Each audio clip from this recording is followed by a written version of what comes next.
Isang di ka nais-nais na malaking unexpected emergency lamang ang biglang mangyari or isang life-changing event. Ang harapin natin at ng ating pamilya ay pwedeng-pwede ma-wipe out ang savings ninyo.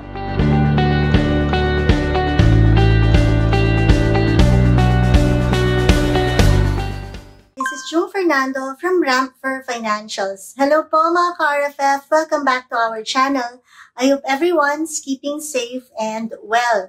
Ever wonder if meron din bang mga must-have sa usapin ng pananalapi? Sa dami po ng options, ano nga ba ang pinaka-importanting dapat na meron po tayo sa ating mga financial portfolios?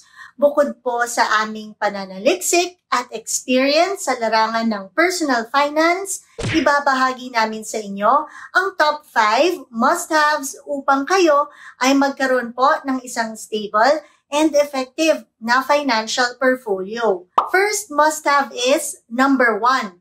You need tax-free investments that offers good returns. Mutual funds are a good example of this. Ito ay isang klase ng investment vehicle kung saan ay pinagsasama-sama ang pera ng lahat ng investors at ini-invest ito ng mga professional fund managers sa iba't ibang uri ng securities sa merkado, depende po sa objectives ng mutual fund na napili ninyo.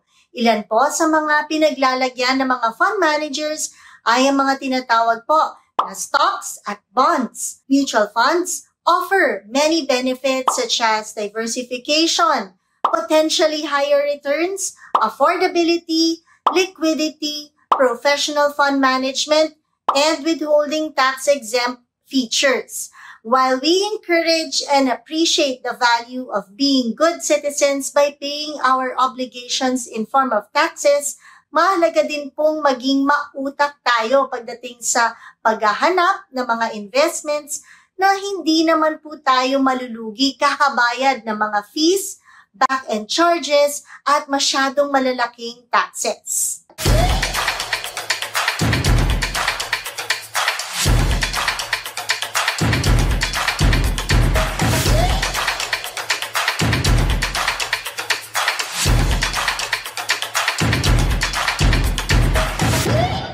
Remember, sa pananalapi, even if it seems like it's only a small percentage of your investment returns, pag pinagsama-sama mo na ito sa tagal ng panahon, ay substantial na din po ang impact nito at hindi mo na napapansin na malaking halaga na din ang kinakain nito sa overall returns ng investment portfolio mo. Sabi nga nila, di ba, aanin mo ang malaking kita kung di din naman lahat ng yon ay mapupunta sa iyo. Second must-have is investments with guaranteed returns to secure your child's future. Kung ikaw ay may pamilya at mga anak na, isa ito sa pinaka-importanting bagay na dapat kino-consider ninyo na bahagi po ng inyong financial portfolio.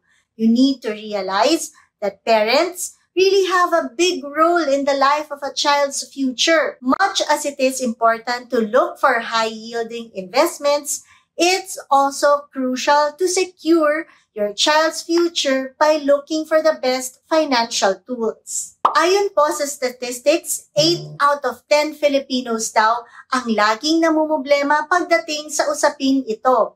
Having a strong financial foundation can help in being able to provide for all your children's basic and financial needs.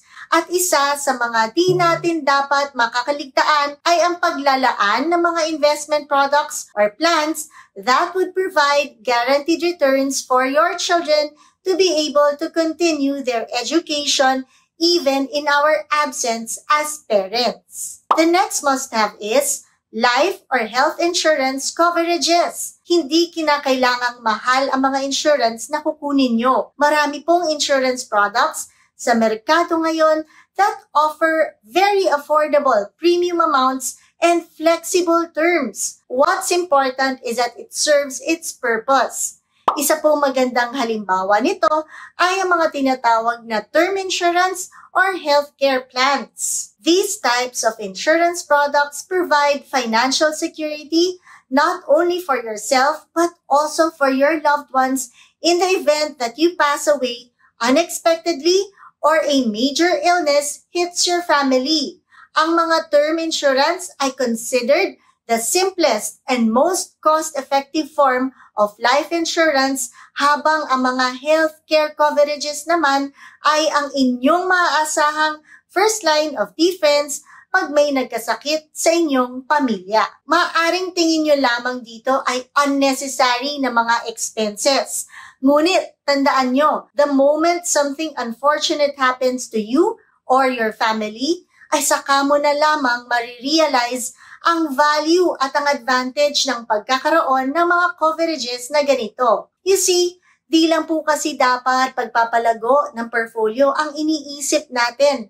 Importante din na may peace of mind po tayo sa ating mga financial portfolios kung saan, miski ano pa nga pong mangyari sa market, mag-akyat baba pa man po ang stock portfolios natin, ay hindi mapapabayaan ang ating mga mahal sa buhay or di po masasayang ang ilang taon nating inipong pera para lamang pangbayad sa ospital. And so moving on, the next must-have is number 4, which is retirement plans. Getting old or retiring is inevitable. Walang sino man na makakatakas dito, kaya naman po, mahalagang laging pinag-iipunan ang yugtong ito. To have a strong financial portfolio, you must always have a good portion set aside po to build up on your retirement funds. You should take into consideration monthly income options, which will surely help you when it comes to budgeting for your retirement years. Planning for your retirement, no matter how old you are currently in, also helps you have a secure, non-dependent tomorrow. And good news is, there are also a lot of pension plans out there whose payouts are already tax-free. Sa mga interesado po dito, please feel free lamang po to comment down below upang ma-assist namin kayo. Last but not the least must-have is number 5, which is real estate. Sabi nga po nila, walang ibang pwedeng makapagbigay sa atin ng better sense of security and peace of mind than having your own house to stay in. Whether maliit man yan or malaki, malapit man sa syudad or hindi, ang mahalaga po ay wala kang ibang inaasahan pagdating po sa titirhan mo. Iba pa din kasi ang sense of stability, confidence at dignity na bibigay nito sa sarili mo kung ikaw ay may sarili pong bahay. Di ka kasi at the mercy or dependent to anyone. Aside from this, mahalagang diversified ka di lamang po pagdating sa mga financial assets. Ngunit pati din po sa mga asset classes katulad na lamang po ng mga tinatawag na hard assets, katulad nga po nitong mga real estate. Importanteng bahagi ito ng inyong financial portfolios. Again, di po kailangang malaki at mahal agad. Ang mahalaga ay meron. In conclusion, given na ang isang financial portfolio must have investments that can compound over time and provide us with high returns. But we shouldn't also forget the need for us to make it a habit to allocate a huge portion of our funds to also be able to prepare for other important areas that can provide us with peace of mind and financial security in the future. Sabi nga nila, isang di ka nais-nais na malaking unexpected emergency lamang ang biglang mangyari or isang life-changing event ang harapin natin at ng ating pamilya ay pwedeng-pwede ma-wipe out ang savings ninyo. So there you have it. Sana po ay may natutunan kayo sa simpleng video na ito. Kung kayo po ay interesadong malaman ang mga investments at insurance products na nabanggit namin sa video na ito, huwag po kayo mag-atubiling mag-comment down below or mag-email sa amin dito po sa info@rapver.com at malugod po namin kayong tutulungan. Muli po, ito po si Jung Fernando saying thank you so much for watching, for your continued support, and we'll see you in our next video. Stay safe and God bless mga ka-RFF.